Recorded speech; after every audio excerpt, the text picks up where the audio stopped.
Hi friends, ನಾನಿವತ್ತು egg biryani ಸಿಂಪಲ್ಲಾಗಿ ಮನೇಲಿ ಹೇಗೆ ಮಾಡ್ಬೋದು ಅಂತ ತೋರಿಸ್ತಾ ಇದ್ದೀನಿ. ಮಿಕ್ಸಿ ಜಾರಿಗೆ ಚಕ್ಕೆ, ಲವಂಗ, ಬೆಳ್ಳುಳ್ಳಿ, ಸ್ವಲ್ಪ ಟೊಮೊಟೊ, ಸ್ವಲ್ಪ ಕೊತ್ತಂಬರಿ ಸೊಪ್ಪು, ಸ್ವಲ್ಪ ಪುದೀನ ಹಾಕ್ಕೊಂಡು ಸ್ವಲ್ಪ ನೀರು ಹಾಕ್ಕೊಂಡು ಸ್ವಲ್ಪ ಚೆನ್ನಾಗಿ ರುಬ್ಕೋಬೇಕು. ಆಮೇಲೆ ಒಂದು ಕುಕ್ಕರ್ ಇಟ್ಕೊಂಡು ಸ್ವಲ್ಪ ಎಣ್ಣೆ ಹಾಕ್ಕೊಂಡು ಮೊಟ್ಟೆ ನೋಡಿ ಆ ಥರ ಕಟ್ ಮಾಡ್ಕೋಬೇಕು.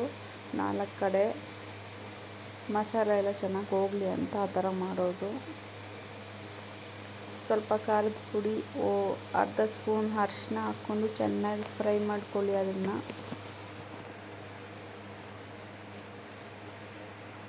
ರೆಡ್ಡಿಶ್ ಬರಬೇಕು. ಒಂದು ಬಟ್ಲಲ್ಲಿ ಮೊಟ್ಟೆನ ಸೈಡ್ ಇಟ್ಕೊಳ್ಳಿ. ಆಮೇಲೆ ಅದೇ ಕುಕ್ಕರ್ಗೆ ಸ್ವಲ್ಪ ಎಣ್ಣೆ ಹಾಕ್ಕೊಂಡು ಸಾಸಿವೆ, ಈರುಳ್ಳಿ ಹಾಕ್ಕೋಬೇಕು. ಈರುಳ್ಳಿ ಹಾಕ್ಕೊಂಡು ಚೆನ್ನಾಗಿ ಫ್ರೈ ಮಾಡ್ಕೊಂಡು ಸ್ಪೈಸಸ್ ಹಾಕ್ಕೋಬೇಕು. ಪಲಾವ್ ಎಲೆ, ಚಕ್ಕೆ, ಲವಂಗ, ಮರಾಠಿ ಮೊಗ್ಗು ಎಲ್ಲ ಹಾಕ್ಕೊಂಡು ಚೆನ್ನಾಗಿ ಫ್ರೈ ಮಾಡ್ಕೊಳ್ಳಿ. ಆಮೇಲೆ ಫಸ್ಟ್ ರುಬ್ಬಿಟ್ಕೊಂಡಿದ್ವಲ್ಲ ಆ ಮಸಾಲೆನ ಹಾಕ್ಕೊಂಡು ಚೆನ್ನಾಗಿ ಫ್ರೈ ಮಾಡ್ಕೋಬೇಕು. ಈ ಥರ ಎಣ್ಣೆ ಬಿಟ್ಕೋಬೇಕು. ಆಮೇಲೆ ಟೊಮೊಟೊ ಸ್ವಲ್ಪ ಒಂದು 4 ಟೊಮೊಟೊ ಎತ್ಕೊಂಡಿದ್ದೀನಿ. 4 ಟೊಮೊಟೊ ಚೆನ್ನಾಗಿ ಫ್ರೈ ಆಗಬೇಕು.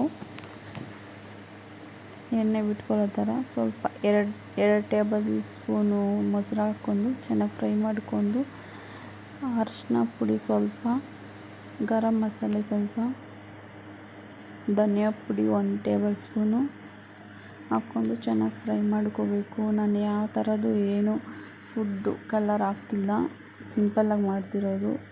ಅದೆಲ್ಲ ಆದಮೇಲೆ 2 ಗ್ಲಾಸ್ ಅಕ್ಕಿ ಹಾಕ್ಕೊಂಡು ತೊಳೆದಿಟ್ಕೊಂಡು ಮಾಡ್ತಾಯಿದ್ದೀನಿ. ಸ್ವಲ್ಪ ಉಪ್ಪು ಹಾಕಬೇಕು. ರುಚಿಗೆ ತಕ್ಕಷ್ಟು ಉಪ್ಪು ಹಾಕ್ಕೊಂಡು ನೋಡ್ಕೊಳ್ಳಿ. ಆಮೇಲೆ 2 ಗ್ಲಾಸ್ ಅಕ್ಕಿಗೆ 4 ಗ್ಲಾಸ್ ನೀರು ಹಾಕ್ತಾಯಿದ್ದೀನಿ.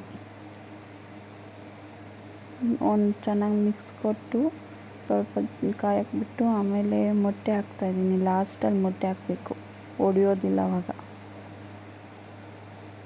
ಸ್ವಲ್ಪ ಕಾದಿದ್ದಾದಮೇಲೆ ಕುಕ್ಕರ್ ಮುಚ್ಚಳ ಹಾಕಿ 2 ವಿಸಿಲ್ ಕೂಗಿಸಿ.